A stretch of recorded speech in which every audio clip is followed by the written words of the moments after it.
Salama daholo eo vaovao mampalahelo indray no resana amintsika ato anatin'ity vidéo anao tatagasy ity amin'ity androandroany ity.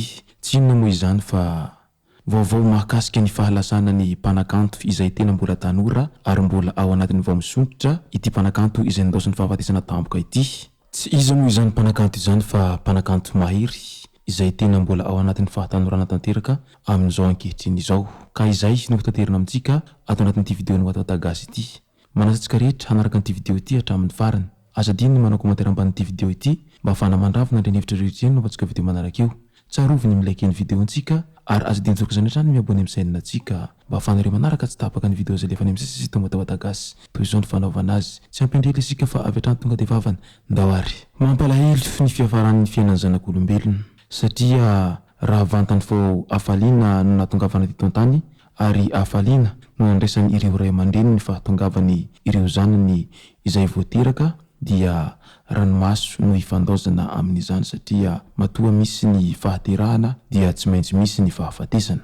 Volovarin'Andriamanitra tokoa moa ny olombelona rehefa tonga ny fotoana izay tiany hijinjana izay efa tokony hojinjaina dia tsy maintsy mandeha ary tsy misy afaka mandatsy andeha izany satria ny olombelona no eritreritra fa ny Andriamanitra no mandahatra ny zavatra rehetra. Ary rehefa tonga izay fahafatesana izay dia tsy mifidy taona na saranga na dia mbola ankizy kely voateraka ara dia misy amin'izy ireny ny efa indaosin'izay fahafatesana izay hatrany.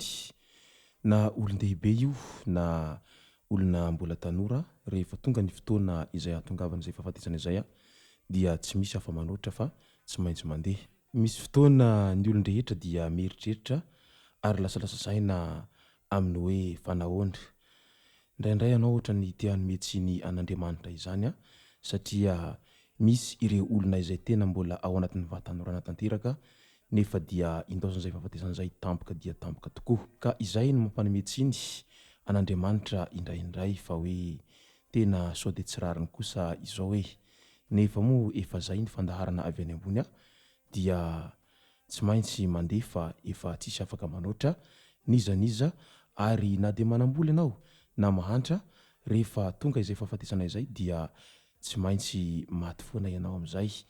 Ny vola tompoko dia tsy mahavidy ny fofinaina fa rehefa maty ny olona tsirairay dia mitovy avokoa. Misy aza ireo top modely sy ireo mpanan-karena be ary misy ihany koa ireo izay tsy nandinika afa-tsy ny tenany mihitsiny fa tsy nieritreritra ny hafa ary misy amin'izy ireny dia tena olona ratsy dia ratsy fanahy tokoa ary ny hevitra ny tenany tsy ho faty mihitsiny.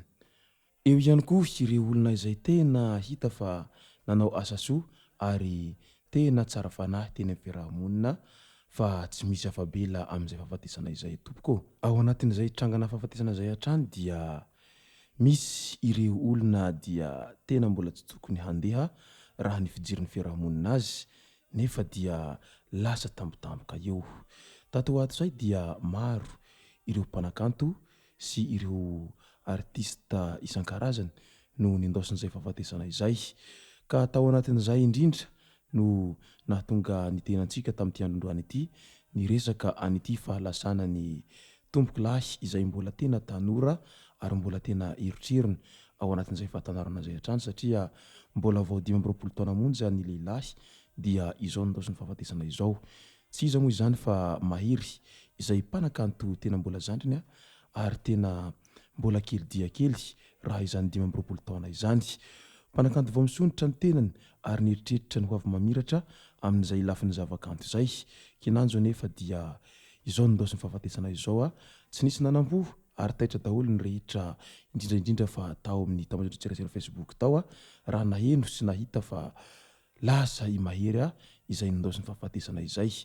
Nahafantarantsika ny mahery moa dia ny hira izay nataony izy Chantal izay fampiaraham-pia moa izany tamin'ilay hira nitondra lohateny hoe Décidé ary tena nankafizin'ny tanora izany hira izany. Raha ny faniriny mahery sy ny faniriny ireo fianakaviana dia ny mba ahalasa ny mahery ho lasa mpanakanto malaza ary mba ho lasa mpanakanto sangany eo amin'izay zavakanto izay. Kinanjo anefa dia lasa ny alolalana loatra raha i mahery satria izao nandao ny fahafatesana tampoka izao. Fa nanaitra ny maro raha nahita ny publication izay nataony mahery roa andro talohany nahafaty azy ilay nanao publication hoe raha ny maty dia vitako ihany fa ity atao formol ity no tena ohatrany mahalasa ny saiko izy ka io indrindra no ny fakafakainy be sy ny maro ary nahatonga ny rehetra nanao commentaire amin'ilay hoe moa ve izany tena efa fantatra mahery mialoha ny hahatongavan'ny fahafatesany sa ahoana ny tena marina amin'ity raharaha ity hoy ny rehetra. Nefa dia tamin'ity herinandro ity izay vao 3 andro monja i mahery no nanao an'ilay publication niarahaba an'ireo reny rehetra izay mba ho tratra ny fetiny reny ka tena mbola miramiran-dava sy feno tsikitsiky moa izy tao anatin'izay video izay nataony izay fa tsy nisy nanampo hoe ho lasa mialoha loatra tahaka an'izao i mahery ary tsy nisy nanampo ihany koa fa ho faty izy satria tena mbola tao anatiny fofeno avaliana sy miramiran-dava moa izy tamin'izay. Raha ny mpanakanto mahery teny amin'ny fiarahamonina dia azo lazaina fa zandrikely izay tena mahay miaramonina ary tsy mba miavana amin'olona izany, mahay mandray olona ary tia olona ihany koa raha i mahery zay, tsotra ary tsy tia tabataba, tsy mba nahita ny mahery ny fandramatra na koa ny ady amin'olona zany isika rehetra teny amin'ny fiarahamonina ka noho izany dia tena azo lazaina fa zandrikely mahay miaramonina sady tsotra raha i mahery zay. Nahafantarantsika ny mahery dia avy tao amin'ny Fido Pro izany hoe izay production tantanin'ny manajera izay malaza ao Antananarivo ao, Fido Delanosy moa izany ka niaradia tamin'ny Raven sy ny tariny izay ao anatin'izay production izay hatrany ka tao no nipoiran'ny mahery satria izy ireo no namolavola sy niezaka nampamiratra an'ity zandrikely mahery ity ka izay indrindra no nahatonga ry Raven izay nanao publication tao amin'ny pejiny tao nilaza ny alahelon'izy ireo amin'ilay hoe tsy ho adiniko lesy zandry ny tsara rehetra izay nataonao ka dia tena mampalahelo ahy ary tampokampoka izao nahalasanao izao satria tsy nisy nanampo fa ho lasa loloatra tahaka izao ianao. Eo ihany koa ny fanehoan'ny ry Chantal ny alahelony mahakasika an'izao fahalasan'ny mahery izao satria sady naman'izy ireo i mahery ary tena tahaka ny mpiretam-po mihitsy raha i Chantal sy mahery zay, tena nahay niara-ny asa ary tena nifankatia tanteraka tsy misy toa azy ka izay no nahatonga an'iny fampiaraham-peon'izy ireo iny. Ankoatran'izay dia samy taitra avokoa ny rehetra ary tena tohina ny fo no sady nalahelo.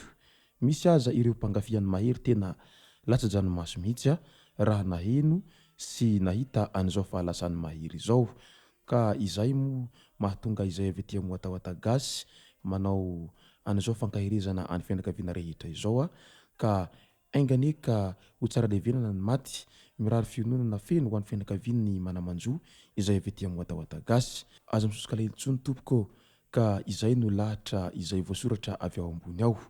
Izay sy izay ara ny masaka azo naroso tompoko lahy sy tompoko vavy soatratsika rehetra naraka an'ity video ity hatramin'ny farany. Manasantsika rehetra anao commentaire ambanin'ity video ity mba ahafahana mandravona ireny hevitra rehetra ireny navatsika video manaraka eo.